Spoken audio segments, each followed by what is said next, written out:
Bem-vindos, começa agora um novo episódio do E2. A Futuralia está de volta à Feira Internacional de Lisboa e com ela surge um palco onde a educação e o emprego são os atores principais. Trata-se de um evento que recebe milhares de visitantes que se levantam da plateia para fazer parte do espetáculo. Aqui olha-se para o futuro e tiram-se dúvidas sobre cursos, programas e ofertas profissionais. Com uma nova geração de tecnologias digitais a emergir, surge um novo paradigma, no qual o conhecimento é o principal fator de crescimento, de competitividade e de desenvolvimento, tanto económico como social.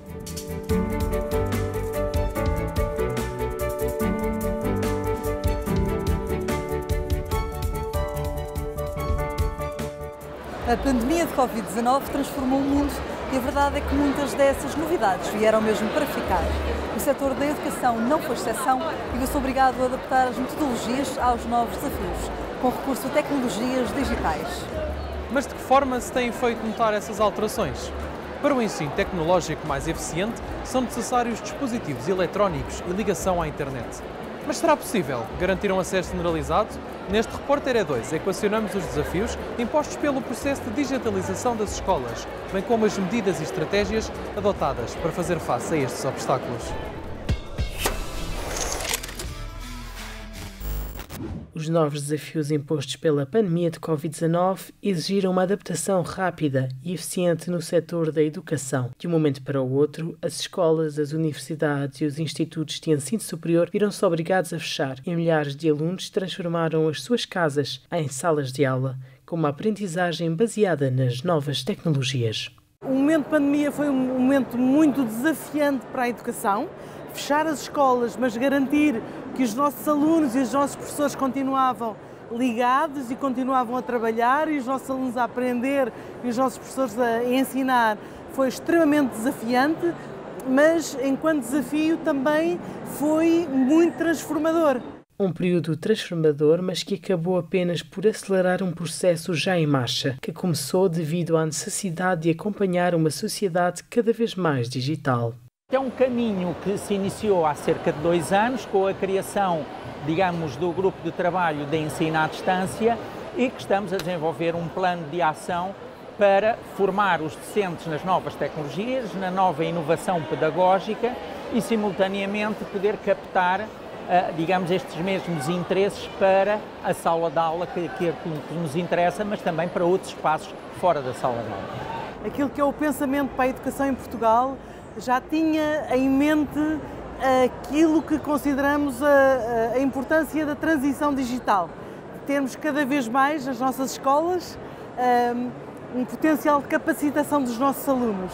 Acontece que, naturalmente, com a pandemia, tudo isso foi acelerado. A transição para o chamado ensino remoto de emergência veio, contudo, realçar aquelas que são as desigualdades no acesso ao ensino e às tecnologias de informação e comunicação. É um problema grave, mas mais uma vez a questão das tecnologias, obviamente, veio sublinhar mais uma vez e chamar a atenção que existem desigualdades, portanto, nem todos têm os mesmos acessos, não é?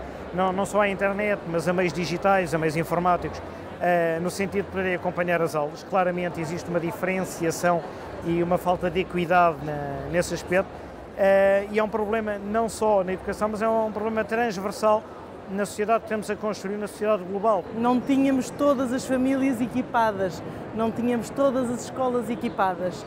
A pandemia veio mostrar-nos que tínhamos que fazer esse reforço, tínhamos que fazer esse investimento, tínhamos que garantir que todas as crianças e todos os nossos jovens tinham igualdade de oportunidades e significa equipá-los de igual modo.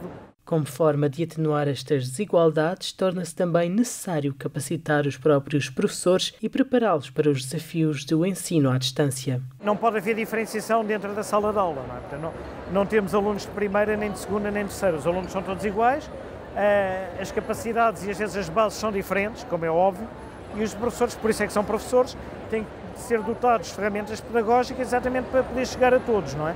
Portanto, pessoas com mais dificuldades, com menos dificuldades, independentemente do estrato social a que pertencem.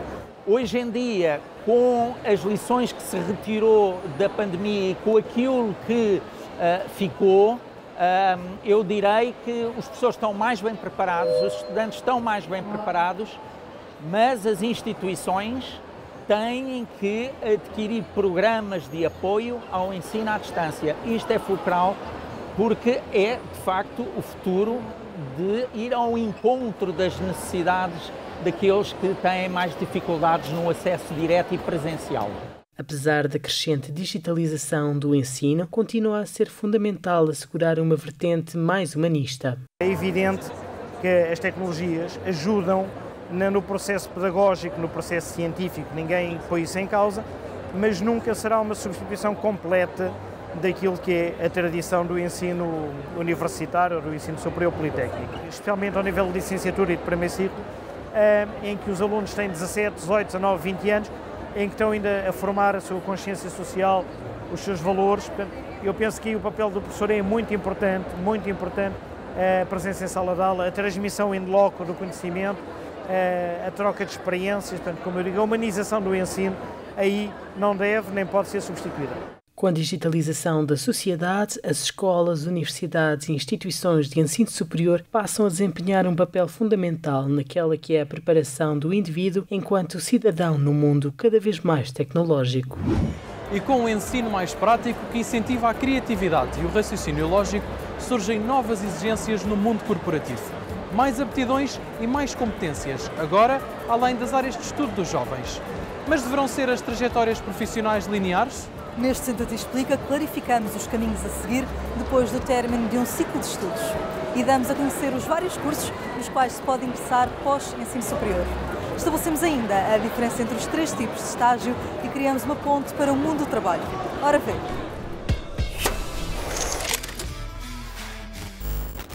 Quantas vezes ao longo do teu percurso académico te questionaste se estarias no caminho certo? E agora, depois de tantas aulas, trabalhos e noites mal dormidas, tens o diploma na mão e deparas-te com a questão inevitável: qual é o próximo passo? Para muitos, a prioridade é entrar imediatamente no mercado de trabalho, mas parece ainda haver alguma pressão sobre os jovens para prosseguir os estudos, de forma a elevar o grau de habilitações académicas. Mas sabes que tipo de oferta existe? E o que a distingue? Sinceramente, especificamente não sei a resposta. A pós-graduação é aquilo que se estuda em termos de especialização. O mestrado é o que te vai dar o grau de mestre, podendo dar aulas e também conseguires aprofundar muito mais o teu conhecimento em termos de uma área específica. E um doutoramento é a nomenclatura de doutor, obviamente, torna-te um especialista na área e também no conteúdo e temáticas que vais estudar e depois mais tarde trabalhar com.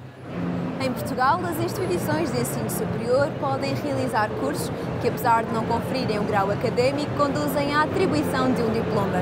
A estes cursos dá-se o nome de pós-graduação ou especialização. Tanto a sua duração como o número de ECTS variam, mas os créditos podem depois garantir-te equivalências para outros cursos de formação avançada, nomeadamente o mestrado. E se optares por um mestrado, prepara-te para a duração habitual de 2 anos e para uma parte teórica e uma parte prática, avaliada através de uma dissertação de natureza científica, um trabalho de projeto ou um relatório de estágio. Já o doutoramento é o passo que sucede o mestrado. Pode durar 3 a 4 anos e é avaliado por uma tese relacionada com o ramo científico da especialização. Contudo, o mundo corporativo exige cada vez mais aptidões e competências que vão para além das áreas de estudo dos jovens. E é aí que entram os conceitos de upskilling e reskilling. Sabes o que os caracterizam? Upskilling será aumentar a quantidade de skills que temos e reskilling se calhar é conciliá-las e torná-las sólidas, não sei. Um upskilling é quando uma pessoa tenta ganhar novas competências para além das que tem, ou seja, subir nas suas competências. O reskilling é redesenhar as suas competências. Às vezes o upskilling geralmente é competências para complementar a área em que está, enquanto o reskilling é quando uma pessoa tenta mudar de área, faz um reskilling para skills de áreas diferentes da sua. Ambos os conceitos surgiram devido à revolução digital, onde novas profissões especializadas em tecnologia emergiram. Para dar resposta às necessidades do mercado, os jovens podem escolher a via do upskilling, aprofundando competências e conhecimentos dentro da mesma área de estudo, ou, em alternativa, optar por uma formação numa área diferente daquela que estudaram, de forma a desenvolver novas competências, ou seja, reskilling. Diz que o primeiro cria trabalhadores mais especializados e o segundo, trabalhadores mais versáteis. Mas que competências procuram os empregadores?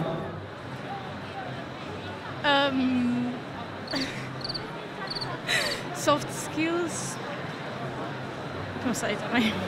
Hard skills. Não, por acaso não me estou a lembrar. Soft skills é aquilo que a pessoa tem em si em termos de personalidade e consegue desenvolver ao longo da vida profissional. Ou seja, é muito mais em termos de atitude, personalidade, o trabalho em si mesmo no desenvolvimento pessoal. Hard skills é muito mais aquilo que se estuda, cursos a fazer. Existem dois tipos de competências, as hard skills e as soft skills. Por um lado, as hard skills são um conjunto de habilidades técnicas que podem ser adquiridas através dos estudos teóricos ou práticos. Por outro lado, as soft skills são ligadas à inteligência emocional e à forma como as pessoas se relacionam entre si. Ter à mão um currículo atualizado que apresenta as tuas competências, os teus interesses, as experiências profissionais e os projetos em que te envolveste é um passo essencial para te candidatares a um emprego ou até a um estágio, o primeiro contacto da maioria dos estudantes com o mundo profissional. Mas a quem se destinam os estágios? E o que os define?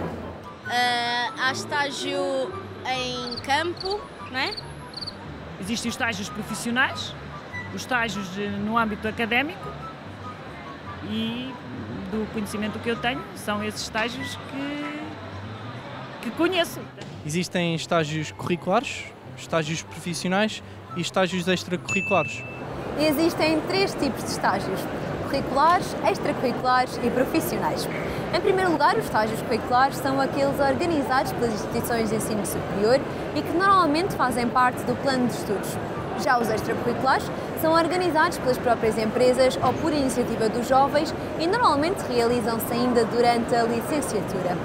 Por fim, os estágios profissionais destinam-se a quem já tenha terminado o ciclo de estudos. São financiados por fundos comunitários, obedecem a uma regulamentação própria e são geridos por instituições públicas. Mas se pensas que as tuas únicas opções, depois de teres o diploma na mão, são continuar a estudar ou ir trabalhar, estás enganado. Existe ainda quem opte por fazer um gap year, ou ano sabático. É um ano que pode ser utilizado para parar, refletir, descansar, viajar e conhecer novas culturas. Todas as oportunidades que agarrares podem enriquecer o teu currículo. As possibilidades são vastas, por isso tenhas em consideração para que possas tomar a decisão mais ponderada e consciente para o teu futuro. Face ao contínuo processo de destruição e criação de empregos, que impacto podem ter as políticas ativas e passivas do mercado de trabalho para potenciar o que de positivo e saudável existe nesse processo? E porque os jovens pertencem a um dos grupos sociais mais vulneráveis no que toca ao acesso, à manutenção e à progressão do mercado de trabalho, neste Repórter E2 enquadramos as políticas de emprego para jovens em Portugal e exploramos o papel que as políticas ativas poderão desempenhar.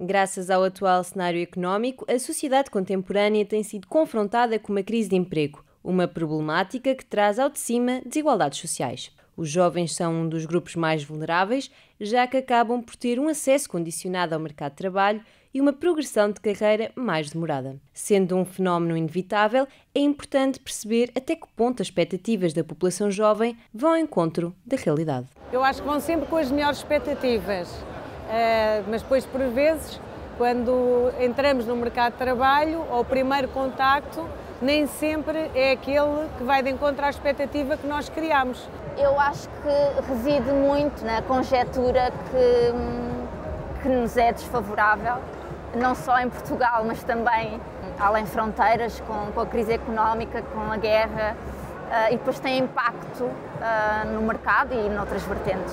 Eu acho que a expectativa com que eles vão é de conseguirem encontrar um emprego onde se sintam valorizados, onde acham que o seu contributo vai fazer a diferença, que tenha a ver com aquilo que estudaram, que se formaram, que se prepararam.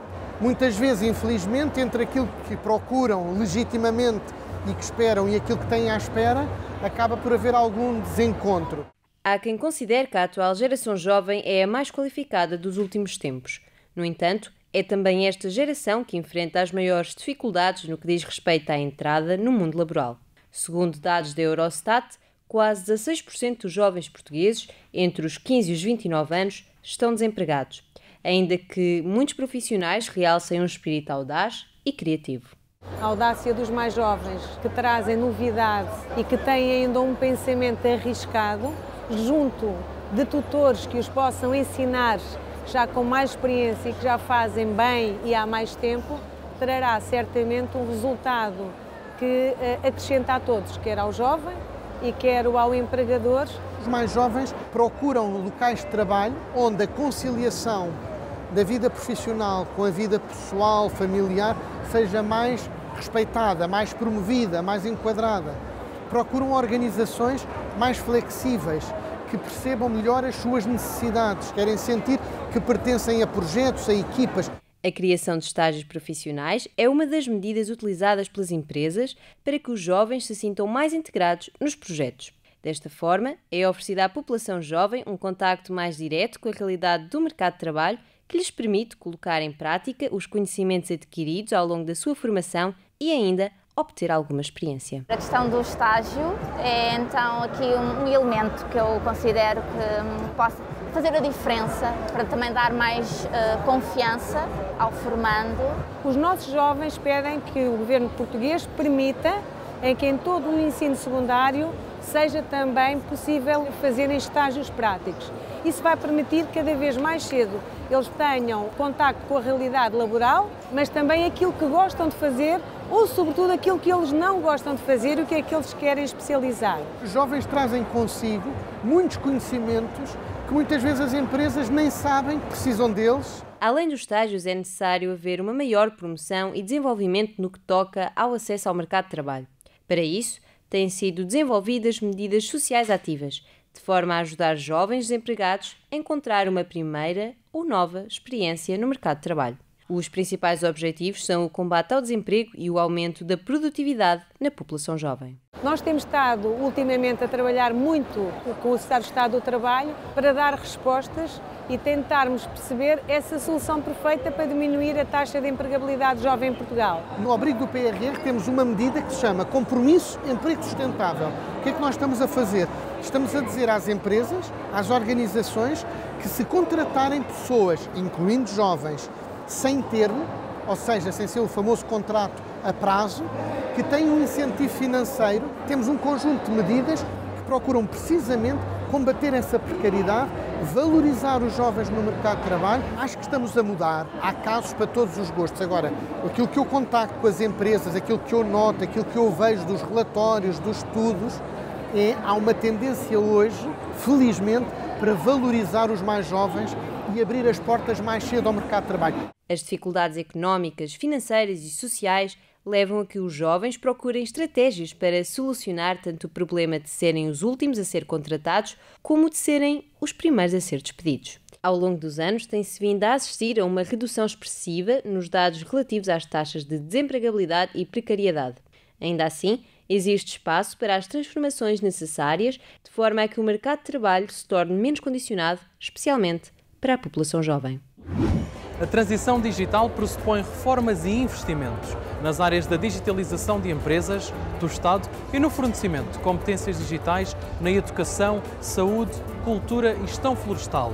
E é aqui que entra também a transição ecológica. Numa relação simbiótica entre si e com os princípios de desenvolvimento sustentável, estas dimensões procuram antecipar os desafios de uma sociedade mais digitalizada. Neste Panorâmica, conversamos com um dos responsáveis pela Fundação José Neves sobre trabalhar, aprender, competir e cooperar a quando destes processos transformacionais.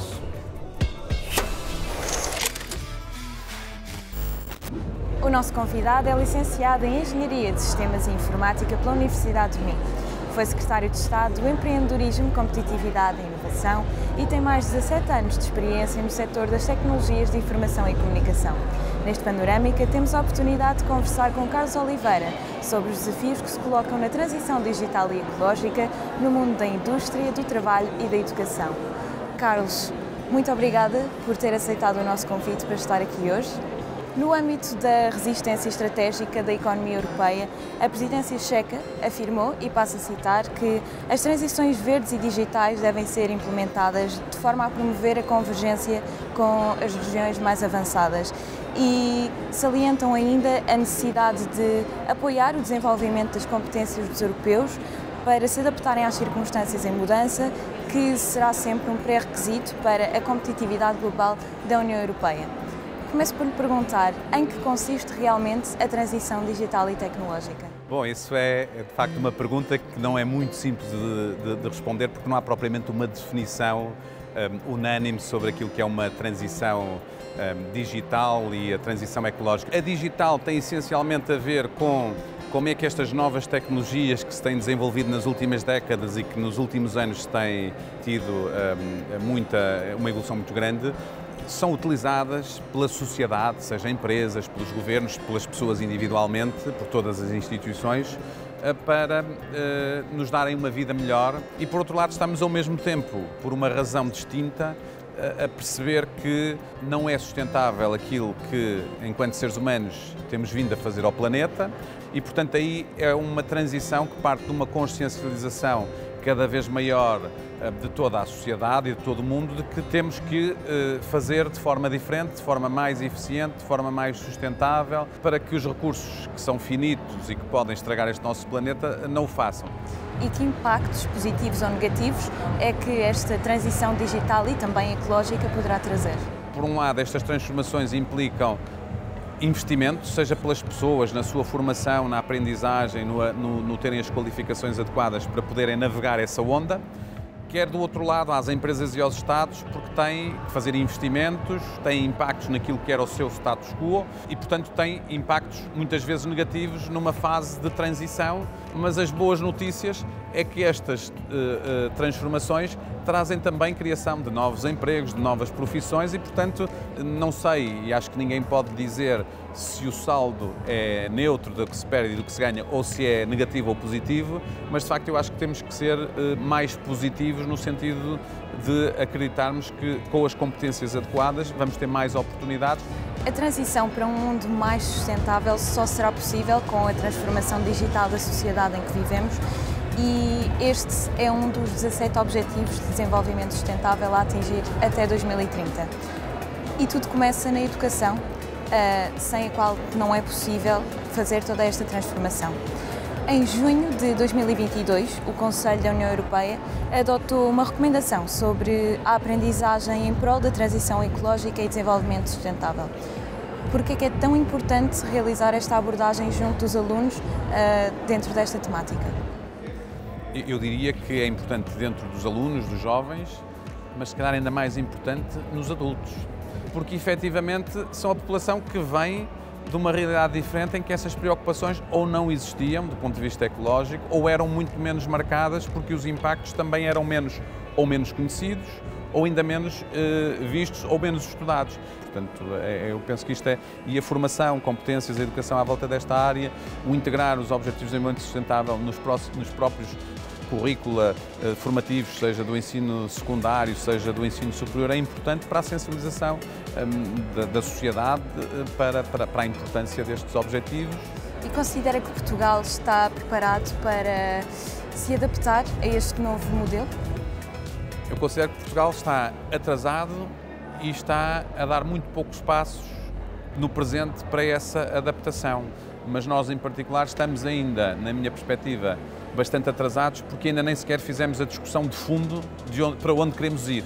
E, portanto, fazem-se pequenas adaptações. Há seguramente excelentes exemplos aqui e ali no país de professores que tentam fazer coisas e escolas, mas não está de todo massificado e, portanto, falta de facto essa discussão que deveria já ter acontecido para que se passe a uma implementação e que se vá testando, e que se vá vendo o que funciona e o que não funciona, e o que funciona acelerar e distribuir por mais escolas e por mais professores, aquilo que não funciona sai. Portanto, precisamos entrar, na minha perspectiva, por causa desta aceleração em que o mundo está, num modelo mais de experimenta em pequena escala, o que funciona aprende-se e tenta-se levar para o sistema em mais larga escala, o que não funciona aprende-se e não se repete. A Comissão Europeia, na sua comunicação Orientações para a Digitalização até 2030, a Via Europeia para a Década Digital, propõe uma meta até 2030, ou seja, a utilização de serviços de computação em nuvem, megadados e inteligência artificial por 75% das empresas europeias. Acredita que este objetivo será cumprido?